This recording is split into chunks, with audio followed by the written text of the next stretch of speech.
The sun is shining here, and it is beautiful in the display fields at Swan Island Dahlias. I'm here with Nick Getz, and Nick, dahlias have got to be one of the most wonderful late blooming flowers that we can grow. Well, they're very rewarding for the amount of bloom they give you, the amount of color for the long period of time. When everything else is kind of getting to the end of their blooming season, you have dahlias that start in July and bloom till frost. They give you a lot of color. Yeah, it really is true, and so many colors. Now, we've talked several times about ways to plant, dividing, a lot of different information. Today we're going to talk about a little bit about the culture of them. Now, you have great soil here, so that's got to help. But what do you do with them? Well, we're very lucky to have the sandy soil we do, but we always tell people basically not to water them heavy when you first plant. Ideally, you don't water till the sprout is coming above the ground. But as the season goes along, you have to change gears and think water, water, water. When dahlias are blooming and forming their buds, they need a lot of deep watering. And you always want to water deeply, at least once a week or twice a week, rather than going out 5 minutes a day with a hose each day, because the water won't go deep enough to the roots, and you'll get a green dahlia plant basically with no buds or very few buds. So deep watering is very important in the summertime. Now, as the season progresses, you guys have done some stuff where you come out and top them, which you can or cannot do in the home garden. Right. But what does that basically do if you top them? Well, when a plant's 20 or 24 inches tall, we try to take the center out or cut the top off them, and then it causes all these side branches to come up. Many varieties that you leave the stalk in the middle, it has a tendency to grow like a corn stalk or whatever, the tree with short stems out the side.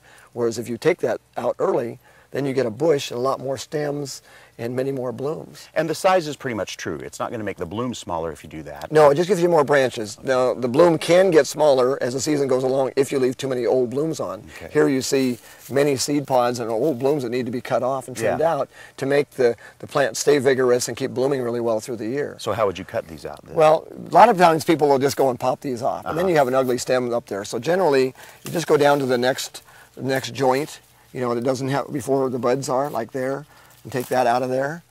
And just prune any of these dead stuff.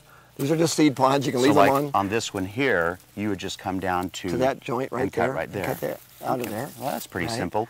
Now, you guys here at Swan Island do a huge, whoops, I dropped that. You do a huge business in cut dahlias, which I don't think a lot of people know. Right, yeah, we do a very large amount of cut flowers now. It keeps growing and growing. Many people place their wedding orders or party orders here. We ship directly to wholesale florists and florists, but we also do a large amount here at the farm in just the regular retail person picking up for their own individual use. Well, let's run over to your cut flower area, and you'll be amazed at the beautiful flowers. Let's run over there. Okay, great. Now, Nick, we are down in your shipping room where you do the cut dahlias and ship them out and stuff. Beautiful, beautiful stuff here. This has really been a part of your business that's grown a lot. A hugely growing part of the business. This year, for some reason, dahlias have become really, really popular. It's been growing, but this year is a big jump. We're doing lots of shipping to all over the U.S., and then a lot of people, a lot of weddings, a lot of parties, a lot of big events here locally that are picking up here at the farm. Well, now, if I'm at home and I have a dahlia that's blooming, they make great cut flowers. Give us a couple of little tips on how we can preserve them in our homes. Okay, well here, ideally, people can cut long enough stem. Many times people at home are afraid to cut, because they're cutting off a bud. Now here you'll see we probably took 2 sets of buds off of here to get this length. It makes a much nicer arrangement. And you just cut the buds off then? Yeah, then we trim the buds off. Now many times home gardeners or for home events, they can leave the buds on. They last a little bit longer with the buds cut off, and these are shipped to florists, and they want all the buds removed. The one thing we do, though, they're going to a hot water treatment, which is about 160 degrees. You'll see the bottom color, the stem. I can see it ends right where that rubber band is. Right, it is. Yeah. So they go in there to cool and the hot water really sets them up. If they're wilted in the garden, actually we're maybe out an hour or two cutting before we come in, and they be wilted down a little bit. The hot water brings them right back. With a little bit of flower food in with the hot water, and it sucks right up into the bloom. Now, some people worry that seals off. It doesn't seal them. It actually just opens them up so they can drink.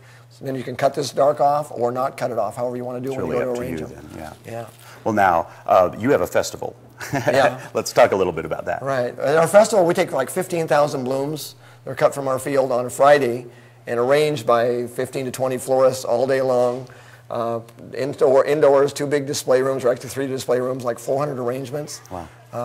Wall to floor, ceiling to floor flowers. It's all free. And the fields will still be open. Fields will be open for everybody to walk through. They can walk through the fields and choose varieties for ordering for the spring, or just come out and have a great day. We have food vendors, demonstrations on how to arrange, how to grow your dahlias, tuber dividing, cut flowers available. Wow. Well, listen, whether you've grown dahlias for years, whether it's new to you, whatever your interests are, this is certainly the time to come out and visit Swan Island Dahlias. I mean, this plant has more colors than you can imagine. It's easy to grow, plus it makes great cut flowers. So if you're interested at all, we invite you to come on out for their festival. For more information, you go to gardentime.tv and we'll click you over to their website. Nick, always a pleasure. Thanks so much. Thank you for coming out.